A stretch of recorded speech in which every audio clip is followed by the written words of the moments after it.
जिंदगी में दो चीज अपने हाथों से जरूर करो, एक अपना तुलादान जरूर करो और एक गौदान जरूर करो। ये दो चीज अब जिंदगी में अपने हाथों से मरने से पहले जरूर करके जाना, जरूर। इन हाथों से कुछ तो करो, शुभ कर्म करने।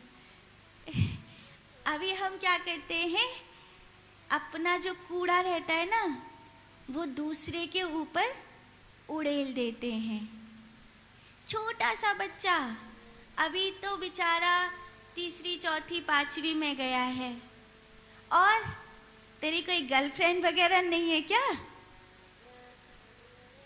तुम तो चुटकी ले रहे हो, तुम तो मजा ले रहे हो, पर तुम्हें पता है कि तुमने उसकी किशोरावस्था का सत्यानाश कर दिया। अब उसके दिमाग में घुस गया, अब उसके दिमाग में वो कूड़ा घुस गया जिस कूड़े से तुम जीवात्मा से प्रेतात्मा हो रहे हो, जिस कूड़े के कारण तुम ब्रह्मचर्य को साधते साधते भी स्वप्न दोष में चले जाते हो, पर ब्रह्मचर्य को साध नहीं पा रहे हो। कितने लोग हैं, कितनी स्त्रियां हैं जो शरीर से ब्रह्मचारी होना चाहती हैं, मन से ब्रह्मचारी होना चाहते हैं, लेकिन फिर भी या तो सपने में विचार के द्वारा, या सपने में किसी रूप में, या तो दिन में किसी ख्याल में या ध्यान में बैठे, या वैसे ही ब्रह्मचर्य नष्ट होने के कगार पर इंद्री ले जाती है। ऊर्जा चाह चाह कर भी मूलाधार को छोड़ नहीं रही है, जन्नेन्द्री को छोड़ नहीं रही है, ब्रह्मरंध को छू नहीं रही है। बूढ़े हो गए, बच्चे बड़े हो गए, नाती पोते हो गए, क्या मन से इंद्रियों से ब्रह्मचारी हो गए हैं? ऐसे तो शरीर से ब्रह्मचारी ही है महाराज जी, लेकिन पता नहीं सपने में कभी कभी, ध्यान में कभी कभी, न जाने कैसे इंद्रियां सक्रिय हो जाती हैं। बड़ी बुरी बात है, फिर भी एक सच कहूं, ये कहना जरूरी है तो कहना नहीं चाहिए सार्वजनिक रूप से, लेकिन फिर भी ये इस सत्य को कहूं, ये सत्य कुछ ऐसा है कि साधक को जानना जरूरी है, साधक को जानना इस सत्य को बहुत जरूरी है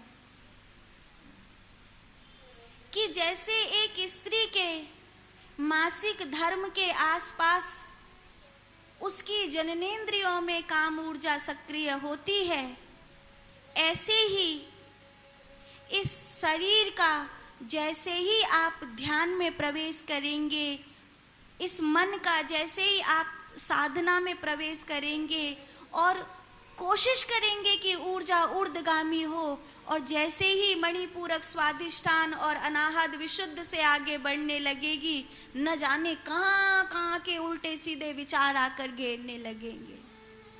आप कहोगे कि ये तो गजब है, पहले तो संसार में भी ऐसा ख्याल नहीं आता था जब गृहस्थी में रहते थे, अब ध्यान कर रहे हैं और अब ऐसे बुरे बुरे ख्याल आ रहे हैं, ये तो बड़ा गंदा है। और किसी से कह भी नहीं पाते हैं कि अब ऐसे ध्यान में ऐसे ख्याल आ रहे हैं या बुढ़ापे में ऐसे ख्याल आ रहे हैं, अब किसी से कह भी नहीं पाते हैं। कोई हंसेगा, लोग मजाक उड़ाएंगे, लेकिन गुरु मजाक नहीं उड़ाएंगे।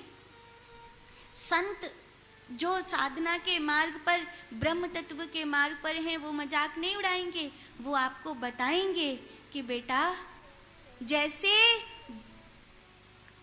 अंधेरे में से अगर निकल करके आ रहे हो तो रोशनी में भी कुछ दिखाई नहीं देता। महसूस किया है?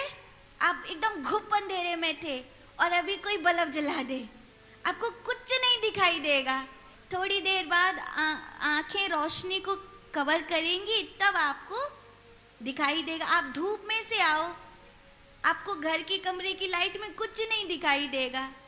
तो जैसे अंधेरे में से आकर भी रोशनी में कुछ नहीं दिखाई देता, और ज़्यादा रोशनी में से आकर भी अंधेरे में कम रोशनी में दिखाई नहीं देता, ऐसे ही जन्मों जन्मों से आप उसी कूड़े में पड़े थे, इसीलिए उस कूड़े के कारण अब आपको अध्यात्म जगत का जो सुख है, जो खुशबू है, जो आनंद है, वो इतनी जल्दी पकड़ नहीं पाती है, इतनी जल्दी पकड़ नहीं पाती है।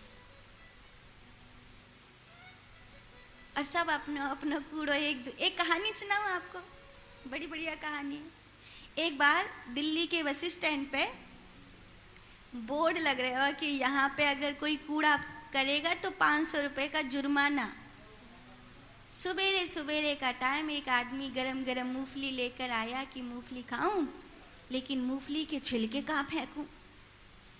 तो बेचारा सोच में छिलका इकट्ठे कर रहा है।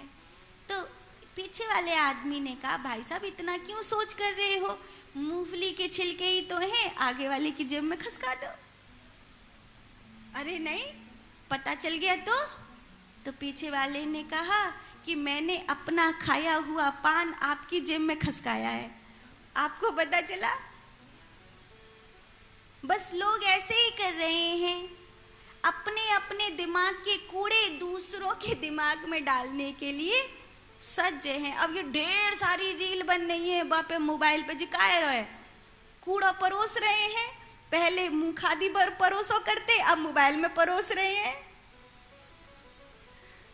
कूड़ो परोसो जा रहे हो कि ले भैया भरो दिमाग अपनो। और लोग भरवे लग रहे हैं दिमाग, 1.5 घंटा 2.5 घंटा। बस ये पंख सो उड़ तो ही रहे होंगरिया को। नहने नहने बालक मोबाइल हाथ में पकड़ा दियो, वो जान जाए कि पंख सो उड़ानो है, अगली नई रील आवेगी, वो पंख सो उड़ा मत रे। पहले तो एक आधी प्लेटफार्म, अब तो ढेर प्लेटफार्म पे पंख से उड़ रहे हैं, पता ही ना कहा होगा।